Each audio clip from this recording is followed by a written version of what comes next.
जारी किया है, तब से बिहार भर में कंफ्यूजन का दौर शुरू हो गया।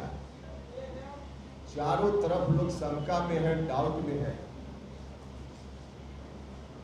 कि कैसे इस तरह का आंकड़ा सरकार ने प्रस्तुत कर दिया। सरकार ने आंकड़ा जुटा कहां से लिया,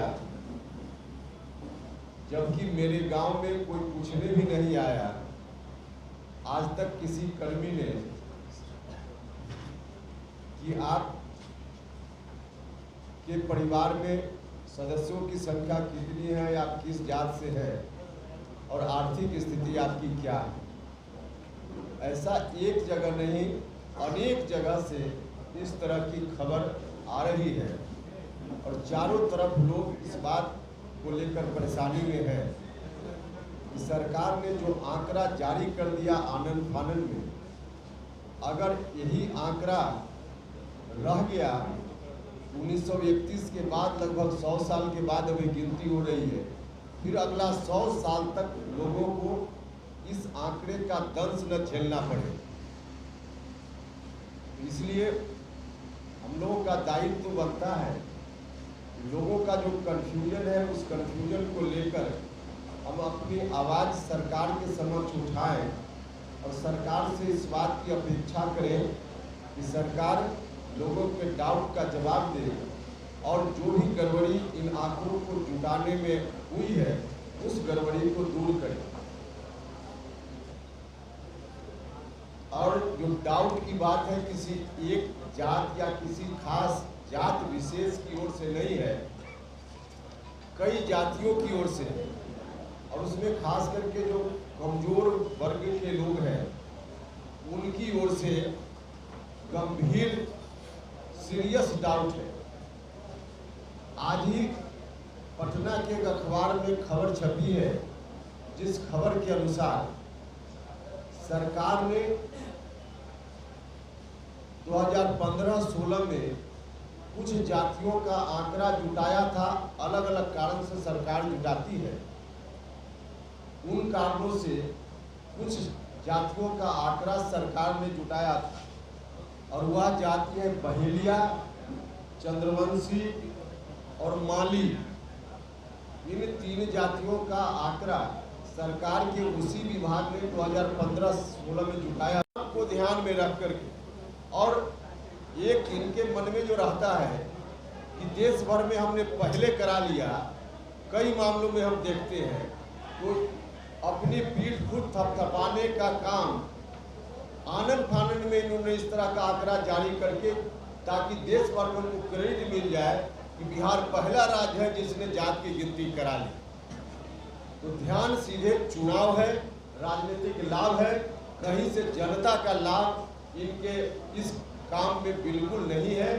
इसलिए इस तरह का आंकड़ा जारी हुआ है। यह आंकड़ा पूरे तौर पे जाली है, फर्जी है, घर में बैठकर बनाया गया आंकड़ा है, लोगों के बीच जाकर बनाया हुआ आंकड़ा नहीं है। इसलिए यह आंकड़ा सही नहीं है। हम लोग तो पहले से इस राय के रहे हैं, हमारी पार्टी शुरुआती दिनों से इस राय की रही है कि जात की गणना होनी चाहिए, न सिर्फ एक राज्य में बल्कि देश के स्तर पर जात की गिनती हो। हम लोग मांग करते रहे, यह मांग हमारी आज भी है। और राज्य की सरकार जाली आंकड़ा जुटाकर कहेगी कि हमने करा लिया, तो इसको हम लोग नहीं मानने वाले। के कन्फ्यूजन को सरकार दूर करे। कैसे दूर करे? सरकार अगर चाहेगी तो हम लोग अपना सुझाव भी देंगे। हमने कुछ सुझाव पहले भी दिया था, फिर सुझाव देंगे, लेकिन सरकार को यह कन्फ्यूजन दूर करना चाहिए। जब तक सरकार नहीं करती है तब तक हम लोग चुप नहीं बैठेंगे। हम लोग सरकार के इस जाली आंकड़े के खिलाफ अपनी आवाज़ उठाएंगे और इसी क्रम में हमने तय किया है कि पूरे बिहार में तमाम जिला मुख्यालयों में 11 तारीख को पार्टी की ओर से हम सरकार को विवश करने के लिए कि सरकार हमारी बातों को मानकर लोगों के भ्रम को दूर करे, आवश्यकता हो तो फिर से इसमें कराए, जो भी कुछ करना हो, और उसके बाद अंतिम रूप से जारी हो। तो इस मांग को लेकर के 11 तारीख को पूरे बिहार के जिला मुख्यालयों में पार्टी की ओर से धरना का कार्यक्रम होगा और 14 तारीख को, इसी महीने की 14 तारीख को पटना में राजभवन मार्च हमारी पार्टी की ओर से आयोजित किया जाएगा। गांधी मैदान से शुरू करके हम महामहिम राज्यपाल जी को ज्ञापन देंगे। तो यह फिलहाल हमारा कार्यक्रम है। हमको लगता है कि राज्य की सरकार ने आनन फानन जातीय सर्वे भी कराने का काम किया है। सामान्य प्रशासन विभाग के द्वारा उस समय जो आंकड़ा जुटाया गया उसका विवरण मेरे हाथ में है। उसके अनुसार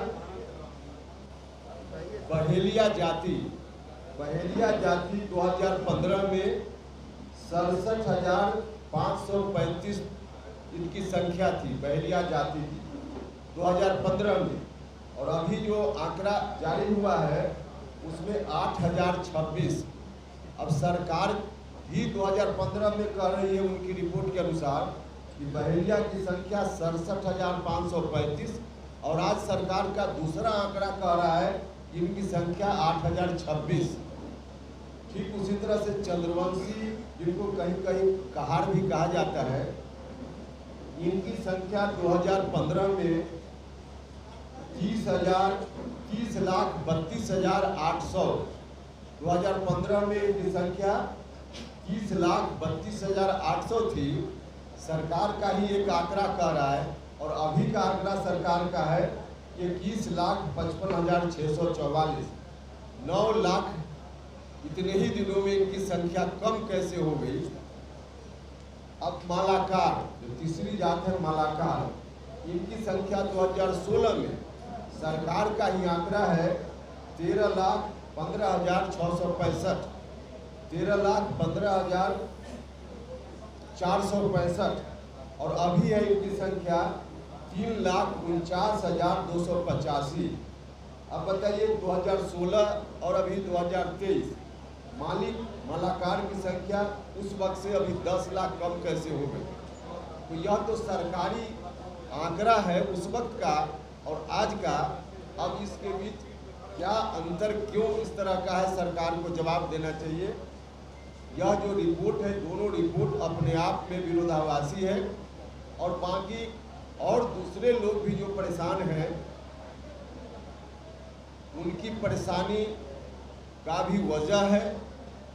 अब सरकार का कहना है कि जात की गिनती उन्होंने बताई है और सरकार अब कह रही कि आर्थिक सर्वे भी हमने कराया है। आर्थिक सर्वे करा लिया है, आंकड़े हमारे पास आ गए हैं, कुछ दिनों के बाद उसकी रिपोर्ट हम जारी करेंगे। सरकार का ऐसा कहना है। जब सरकार कह रही कि आंकड़ा जुटा लिया, कैसे जुटा लिया।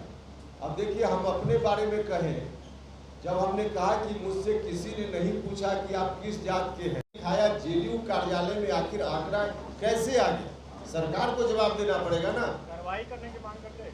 कार्रवाई क्या, सरकार पर कार्रवाई हो जाएगी, व्यक्ति पर कार्रवाई क्यों मांग करें। जिस व्यक्ति ने जारी किया एक अलग सवाल है, सरकार के किसी कर्मचारी अधिकारी ने दिया ना, तो सरकार कटघरा में खड़ा है, कैसे उस व्यक्ति को आंकड़ा मिल गया। जिस व्यक्ति ने दिखाया उसकी गलती कम है, सरकार में जिसने लीक किया वहाँ गलती ज़्यादा है। हम तो सरकार के ऊपर प्रश्न चिन्ह लगा रहे हैं, जिस व्यक्ति ने जारी किया उसके ऊपर क्या करना है। नीतीश कुमार जी ने अपना हथियार तेजस्वी यादव के सामने डाल दिया है। नीतीश कुमार जी ने अपना हथियार डाल दिया है, इसलिए वहाँ नीतीश कुमार जी खुद कुछ चाहे अपनी मनमर्जी का तो नहीं संभव है। तेजस्वी यादव अपनी मनमर्जी का चाहे तो वह काम संभव है, इसलिए ऐसा हुआ होगा, हमको लगता है।